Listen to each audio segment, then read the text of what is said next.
Selamat pagi anak-anak, bertemu lagi sama saya dalam pelajaran simulasi digital atau disingkat dengan SIMD. Oke, materi pembahasan kita hari ini adalah petamida.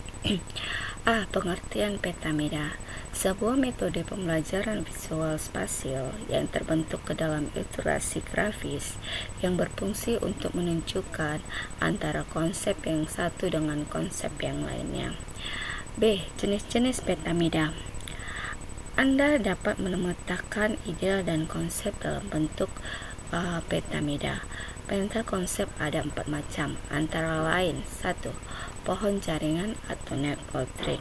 Yang dimaksud pohon jaringan atau network tree adalah gabungan dari topologi star dan topologi bus. Keunggulan pohon jaringan adalah dapat terbentuknya suatu kelompok yang dilakukan pada setiap saat. Kelemahannya itu adalah apabila simpul yang lebih tinggi mengalami suatu hal atau tidak berfungsi, maka kelompok yang lain di bawahnya tidak akan menjadi efektif. Itu kelemahannya. Kemudian contoh pohon jaringan adalah sistem bilangan. Di sistem bilangan ada bilangan desimal, biner, oktal, dan heksadesimal. Itulah contoh pohon jaringan network dan tree. Oke. Kemudian rantai kejadian atau event chains.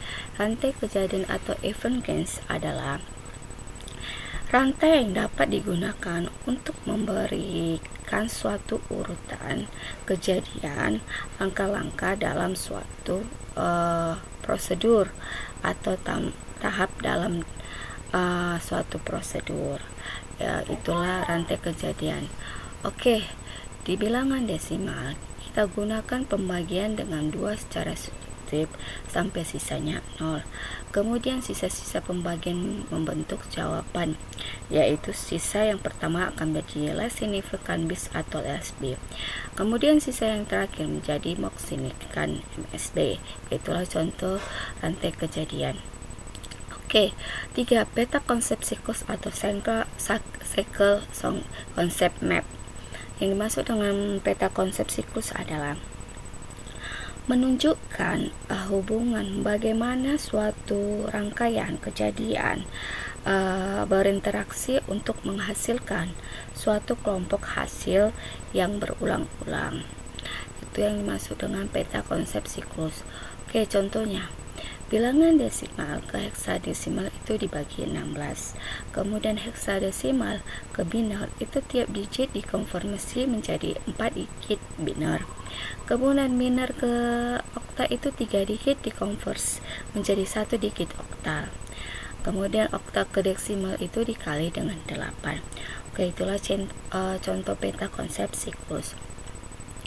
Keempat, penta konsep laba-laba atau spider konsep map. Yang dimaksud penta konsep laba-laba adalah merupakan peta konsep yang dibuat dengan menempatkan ke sentral dari sebuah topik di tengah peta. Keuntungannya itu membantu siswa membuat asosiasi atau hubungan sebab akibat. Itulah keuntungannya. Kemudian contoh peta konsep laba-laba seperti ini. Oke, kita bahas satu persatu kegunaan masing-masing kalimat kegunaan masing-masing dari data-data ini. C. Kegunaan petamida. Oke, kegunaan petamida adalah dapat dibuat berdasarkan cara kerja otak kita dalam menyimpan sebuah informasi. Oke, menurut Michaku dalam Busan 2009, kegunaan metode MIDA adalah 1. Memberi pandangan menyeluruh pada permasalahan pokok.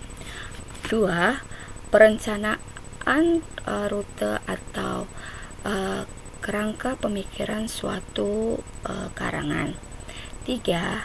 Mengumpulkan sejumlah besar data di suatu tempat. 4. Mendorong pemecahan masalah dengan kreatif. Itu kegunaan petamida.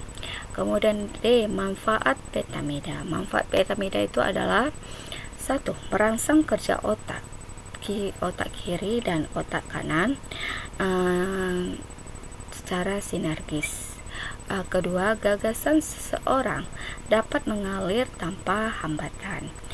Ketiga, mengembangkan sebuah ide. Itu manfaat petamida. Kemudian tahapan pembuatan petamida. Pertama-tama kita pilih dulu pokok materi yang akan dibuat dalam petamida. Kedua, konsep sekunder dalam pembuatan petamida. Ketiga, menempatkan ide utama pada peta pada posisi tengah. Keempat, menempatkan konsep dari ide yang sudah dibuat menjadi bentuk visual. Itu tahapan pembuatan petamida. Oke, F. Membuat petamida. Contoh membuat petamida dengan tema kegiatan merakit komputer. Oke, merakit komputer yang kita perlukan komponennya adalah mouse, speaker, CPU atau alat pemrosesan, monitor, dan keyboard. Di dalam CPU ada berapa komponen lagi? 1. Motherboard, kedua prosesor, ketiga hard disk, kemudian video card, kemudian modem card. Itu cara merakit komputer. Oke, G. Program aplikasi pembuatan petamida. Ada banyak sekali aplikasi yang dapat digunakan untuk membuat petamida. Pembelajaran ini hanya akan menggunakan Microsoft Word dan Microsoft Visio. Oke, cara membuat petamida menggunakan Microsoft Word dengan menggunakan shape. Pertama, kita buka dulu Microsoft Word, kemudian file, kemudian blank dokumen, kemudian insert, kemudian save. Itulah yang menggunakan Microsoft Word menggunakan save. Oke, menggunakan Smart. Pertama kita buka dulu aplikasi Microsoft Word, kemudian pilih file, kemudian blank dokumen, kemudian pilih insert, kemudian pilih Smart. Itu menggunakan Smart dalam Microsoft Word. Kemudian C. 2. Cara membuat petamida menggunakan Microsoft Visio. Pertama, kita buka dulu Microsoft Visionya, kemudian pilih basic diagramnya. Akan muncul gambar-gambar seperti ini, dan kita pilihlah bentuk flowchart yang akan kita buat menjadi petamida. Oke, sampai sekian pembahasan kita di materi yang kedua ini. Dikerjakan soal di kertas folio, dikumpulkan hari Sabtu depan. Oke, terima kasih. Selamat pagi. Wassalam.